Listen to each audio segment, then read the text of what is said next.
Salut, face à Pierrot, c'est parti. Première question de Vince. Le collectif des hijabeuses, ces jeunes musulmans, réclament le droit de jouer voilé en compétition. L'audience sur la requête des hijabeuses a lieu ce lundi au Conseil d'État. Quelle est votre opinion? Alors merci Vince pour cette question casse-gueule. Ma position, c'est que la France est un pays laïque. J'ai l'impression que c'est une notion qu'on oublie trop souvent et que je ne vois pas en vertu de quoi on pourrait autoriser des joueuses à jouer voilées pour des convictions religieuses. Alors je vois avec un certain effarement que le rapporteur du Conseil d'État a donné un avis favorable, ce qui ne veut pas dire que le Conseil d'État le suivra dans 3 semaines, mais déjà la population française est dans son écrasante majorité contre le fait d'autoriser des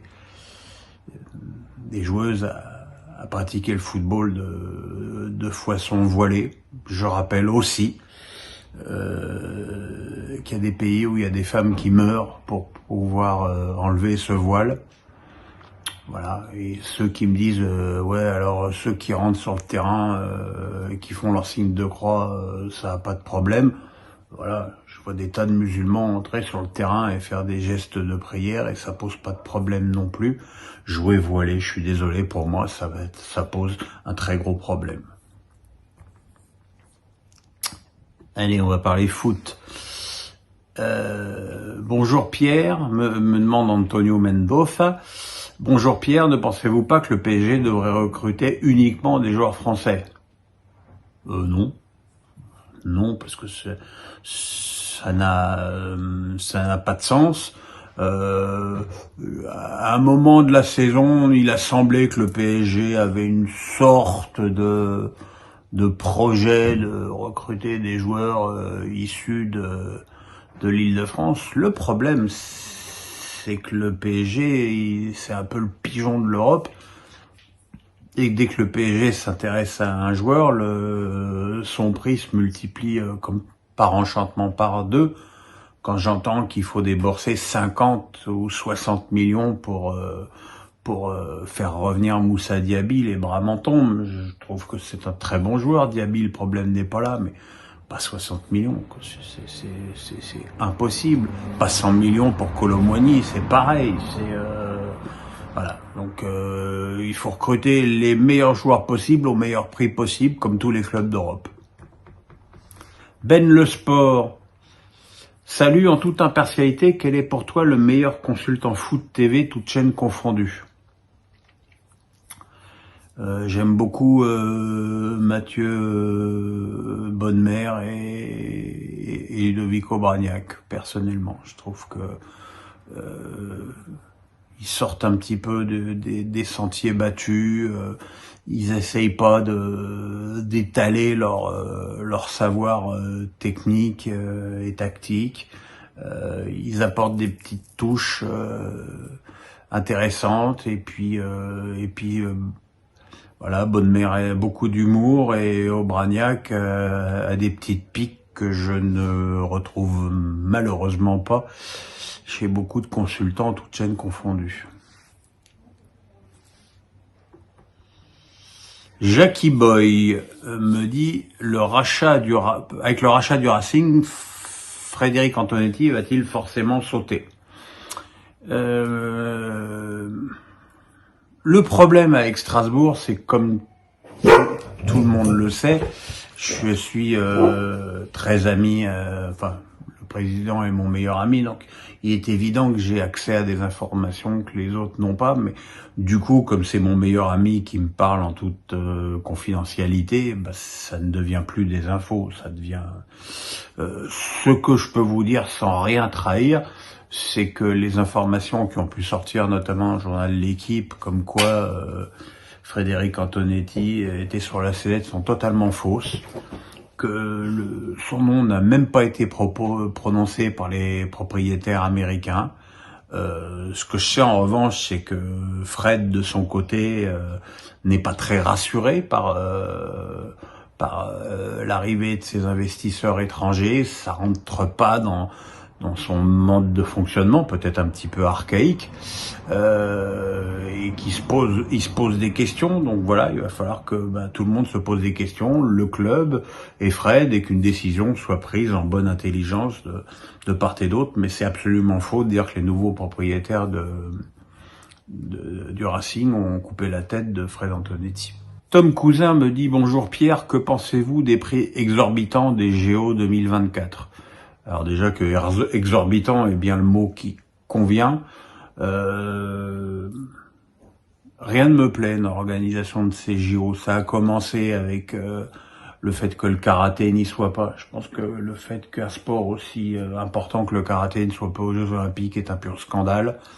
Ensuite, le basket, qui est probablement le sport collectif numéro 1 aux Jeux Olympiques, le fait que ce soit délocalisé à Lille, je suis désolé, les Jeux Olympiques c'est à Paris, c'est pas à Lille, et qu'on soit pas foutu de trouver une salle capable d'organiser des Jeux Olympiques de basket à Paris, c'est dramatique. Après,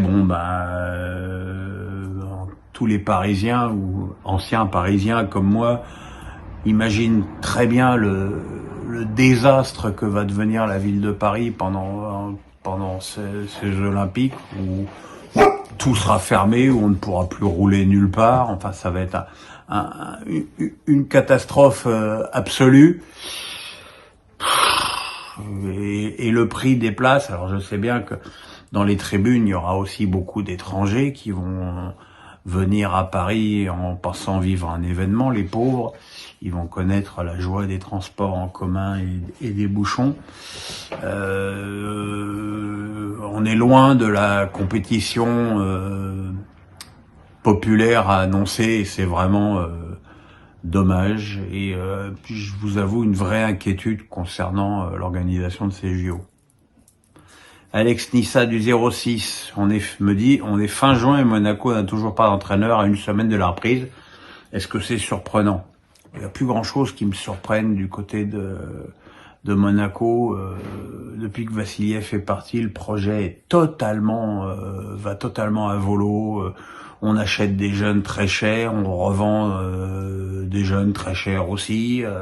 Enfin voilà, c'est plus un club, c'est une zone de transit. Je trouve que Kovac était un excellent entraîneur et que le fait de l'avoir remplacé par Clément est une lourde erreur. Maintenant, on ne connaît pas encore le nom du prochain entraîneur ni les contours de l'équipe, et c'est vrai que presque à la fin juin, ça commence à être un petit peu inquiétant. Anatole du 49 me dit « Bonjour Pierre, quel est pour vous le meilleur match de l'histoire de Wimbledon ?» Alors évidemment pour moi, Anatole, c'est forcément un match avec Roger. Et je pense que c'est la demi-finale contre Murray. Je me souviens plus de l'année. La demi-finale contre Murray, parce que cette année-là, Murray est favori de cette demi-finale. Parce que